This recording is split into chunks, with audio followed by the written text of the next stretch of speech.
Today, we're going to address a very important topic: how to properly position size when trading options. Risk management is my background. I'm formerly a Series 4 option principal. Did that for many years where I was the head of option trading. So understanding your risk calculations, how much you're willing to risk per trade, how to position size when it comes to options, contract spreads. We're going to address those questions and more today. So stick with us. So let's talk about a trading idea. Well, here's a stock, Adobe. Now you might think, well, it's at $320 per share. That's far too expensive.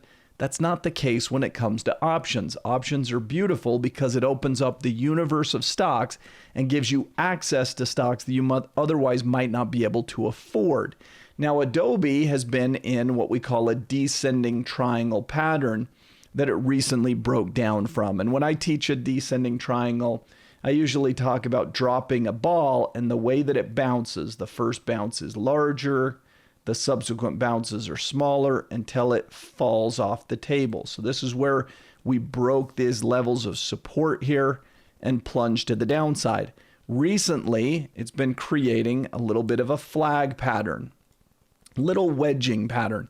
Because we're in a downtrend, we're below a downward sloping 20-period moving average. We're below a downward sloping 50-period moving average. The trend is your friend, and the trend is down. So a trader would look at this, maybe wait for some confirmation, wait to make sure that the stock is breaking down again. But if it does, and it starts to get hammered to the downside and break lower right here in price action, we would enter into a bearish trading strategy in Adobe. And we would go to the options market because trading 100 shares of a stock at $320 per share, that's $32,000 worth of stock for 100 shares.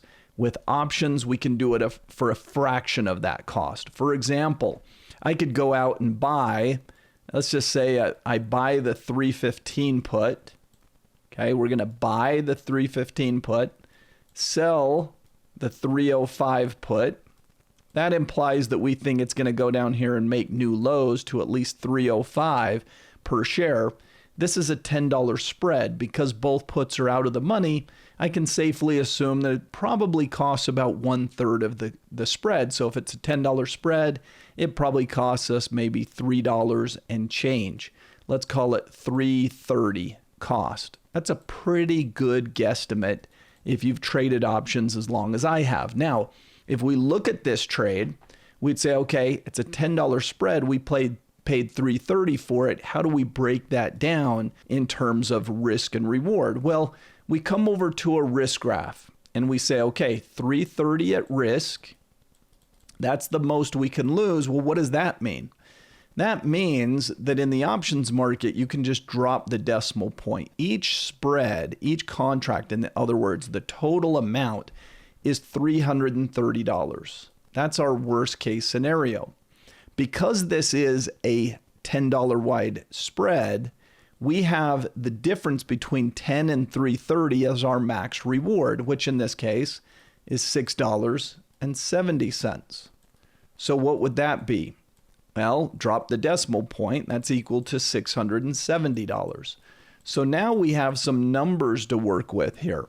Now, as it pertains to position sizing, we need to answer a couple of questions. I'm going to come back to this risk graph in a second, but we need to answer how many dollars at risk we're willing to take and how much risk per spread or contract we're willing to take. So let's say that in this hypothetical example, maybe we have a $65,000 trading account, not investing, trading account. And we're willing to risk 1% of that, meaning if this trade goes poorly and has a max loss, we'll lose 1% of this money, which is $650 would be 1%. Now, why did I choose 1%? Because professional traders usually in a trade risk only 1 to 2% max. That means if the trade goes belly up, max loser, we're only going to lose 1 to 2%. And we chose the more conservative, 1% at risk. So we've already answered that question. right? This trader with the $65,000 of trading capital is willing to risk $650 per trade. If he trades Adobe, he's willing to put about $650 at risk. If he goes and trades Apple, he's willing to risk about $650. That number is the same each and every time you take a new trade. It's going to be 1% of your capital. So that number stays pretty close to $650. Over time, as your account grows, of course, this number will go up a little bit, but it'll still be 1% of your trading capital. So when your account's at 80,000, you'll be risking $800 per trade, but it stays at that 1% number.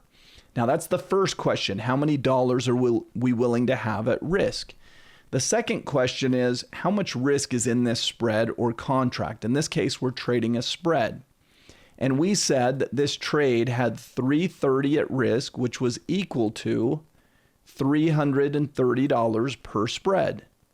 Well, if you're willing to risk $650 and one spread is $330, then two spreads would be $330 times 2, which is $660 at risk.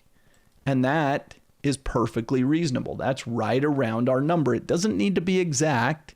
Remember, it's around 1%. Does it really matter if it's 1.05%? No, it's around that number. I wouldn't care if this was $610 at risk, $680. It's around that number. Now, as we trade this, we would go in and log into our brokerage account and we would fill out our order. We'd go into the options section and it would ask for the symbol we're going to trade.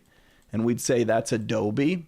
And it would ask how many contracts are you willing to trade in this spread? And we would say 2.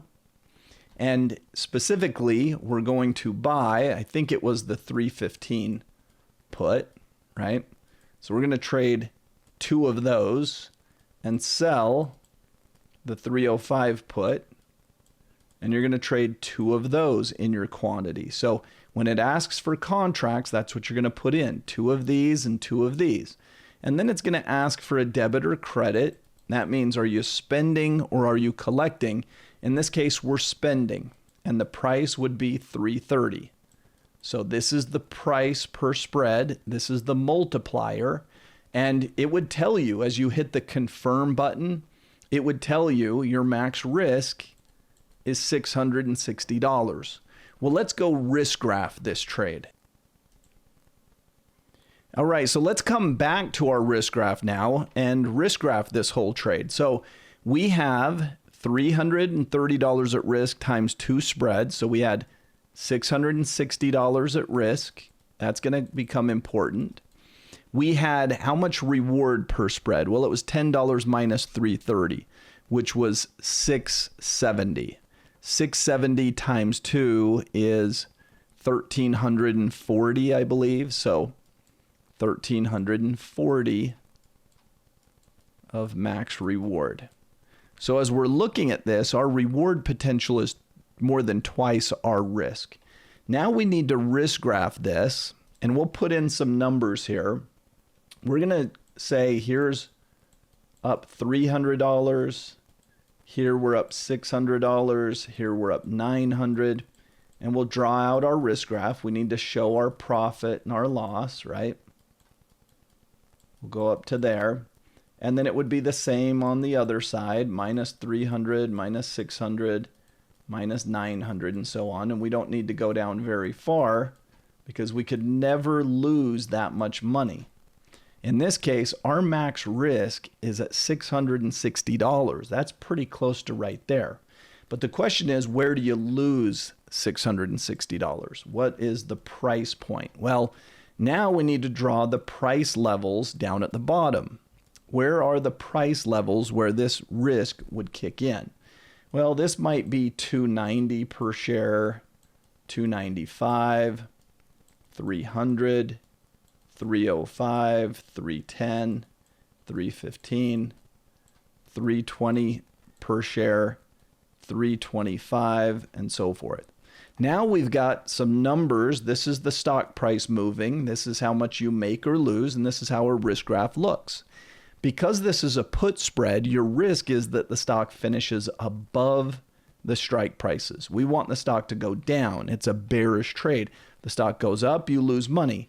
So if the stock finishes above $315 per share, we lose $660. So we come over here, and at about 315 and 660, it's about right there. And this would be a flat line. This would be a line that would just go this way. And you can't lose more than $660. Now, where would max reward be? It's 1,340. That's up here, right? In between 1,200 and 1,500. It's a little closer to 1,200. And that max gain is if the stock's below 305. So here's 305. Here's 1,340. We'll get those to kind of link up. Something like that. And then this would be a flat line that goes this way.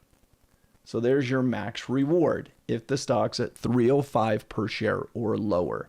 And then these two lines would connect as follows. And that is a bear put spread risk graph. Your max risk, your max reward, your break-even point, all of it represented on this graph.